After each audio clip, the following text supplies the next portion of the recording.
স্বাগতম সবাইকে। এখন আমরা কথা বলবো মার্কেটিং ফানেল নিয়ে।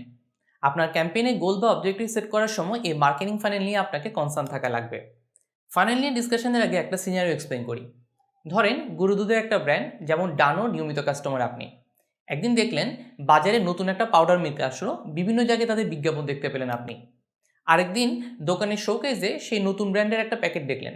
গত 2 মাস ধরে তাদের বিজ্ঞাপন দেখেছেন বলে আপনি একবার তাদের প্যাকেটটা হাতে নিলেন, প্যাকেজিং দেখলেন, দাম দেখলেন, কী কী এক্সট্রা বেনিফিট আছে তাও দেখলেন, কিন্তু কিনলেন না। সেই ডানো দুধের প্যাকেট নিয়ে বাসায় ফিরলেন। আরও কিছুদিন পর সেই নতুন ব্র্যান্ড একটা অফার দিল, প্রতি প্যাকেটে 30% এক্সট্রা দিচ্ছে। আপনি আর একটু নড়ে চড়ে বসলেন। সো একদিন দোকানে গিয়ে দেখলেন আপনি নিয়মিত যে ব্র্যান্ডের গরুর দুধ কিনেন সেটা নাই দোকানে, অথচ আপনাকে মিল্ক পাউডার নিয়ে যেতেই হবে। এখন কি করলেন?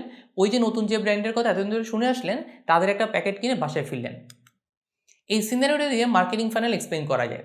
আপনি শুরুতে যে নতুন ব্র্যান্ডের কথা জেনেছিলেন, তার মানে আপনি ব্র্যান্ডটা নিয়ে অ্যাওয়ার হয়েছিলেন।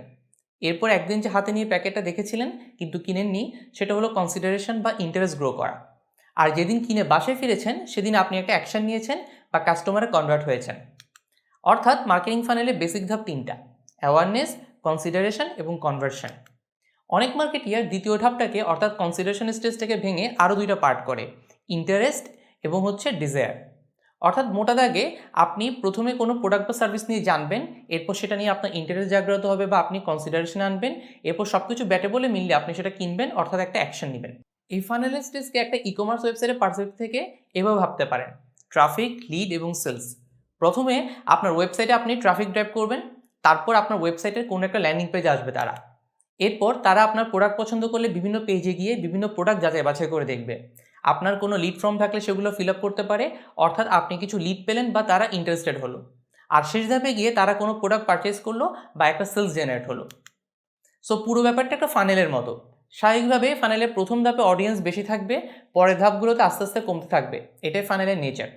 এখন মার্কেটিং অবজেক্টিভ সেট করার সময় এই মার্কেটিং ফানেল নিয়ে কেন আপনাকে কনসার্ন থাকতে হবে? অনেক নতুন মার্কেটিয়ার বা ইমপ্রেশন ম্যানেজাররা ফানেল মেনটেন না করে প্রথম ক্যাম্পেইন থেকে সেলস আশা করতে থাকে। এখন দেখেন, আপনার অডিয়েন্স যদি আপনার প্রোডাক্ট বা সার্ভিস নিয়ে যদি অ্যাওয়ারই না হয়, তারা কনসিডারেশন স্টেজে না থাকে, তাহলে তারা কেন কনভার্সন অ্যাকশন নিবে? অর্থাৎ ফানেলে স্টেজ বাই স্টেজ আপনাকে আগাতে হবে। প্রথম কিছু মাসে মার্কেটিং ক্যাম্পেইনে ফোকাস থাকা উচিত অ্যাওয়ারনেস বিল্ড করার উপর। আপনার টার্গেট অডিয়েন্স যদি আপনার ব্র্যান্ড নিয়ে জানা শুরু করে, এরপর তাদেরকে কনসিডারেশন স্টেজে নিয়ে যাওয়ার জন্য ক্যাম্পেইন ছাড়তে হবে। এরপর আসতে পারে ডিরেক্ট সেলস ফোকাস ক্যাম্পেইন। তবে হ্যাঁ, একেবারে যে ধাপে ধাপে সিকোয়েন্স অনুযায়ী যেতেই হবে এমনটা না, আপনি চাইলে প্যারালালি আগাতে পারেন। কিন্তু সবসময় মাথায় রাখতে হবে, একদম প্রথম ক্যাম্পেইন থেকে হুড়মুড় করে সেলস আশা করাটা বোকামি। ফানেলের কোন স্টেজের কাজ কি সেটা বুঝে নিয়ে আপনার মার্কেটিং অবজেক্টিভ সেট করতে হবে। আপনার কেপিআই বা পারফরমেন্স মেজারমেন্ট করার জন্য এই মার্কেটিং ফানেল বোঝা জরুরি। তাহলে আপনি বেটার স্ট্র্যাটেজি ডেভেলপ করতে পারবেন। পাশাপাশি আপনি এটাও মেজার করতে পারেন ফানেলে কোন স্টেজে আপনার কত পার্সেন্ট ইউজার আছে বা কত পার্সেন্ট ইউজার ফানেলের টপ সেগমেন্ট অর্থাৎ অ্যাওয়ারনেস স্টেজ থেকে সেকেন্ড স্টেজ অর্থাৎ কনসিডারেশন স্টেজ আসছে, বা কত পার্সেন্ট ইউজার কনসিডারেশন স্টেজ থেকে অ্যাকশন স্টেজে কনভার্ট হচ্ছে। এই রিটেনশন কোহর্ট অ্যানালাইসিস করে আপনি মার্কেটিং স্টেজে ফোকাসও টুইক করতে পারবেন। কোন স্টেজে আপনার মনোযোগ বাড়ানো দরকার সেই অনুযায়ী আপনার মার্কেটিং অ্যাক্টিভিটিসে ড্রাইভ দিতে পারবেন। অর্থাৎ এভাবে মার্কেটিং ফানেল নিয়ে পর্যাপ্ত জ্ঞান নিয়ে আপনি স্ট্র্যাটেজি সাজাতে বসলে আরও বেশি ইফেক্টিভ আউটপুট পাবেন। এখন এ পর্যন্তই। Happy learning.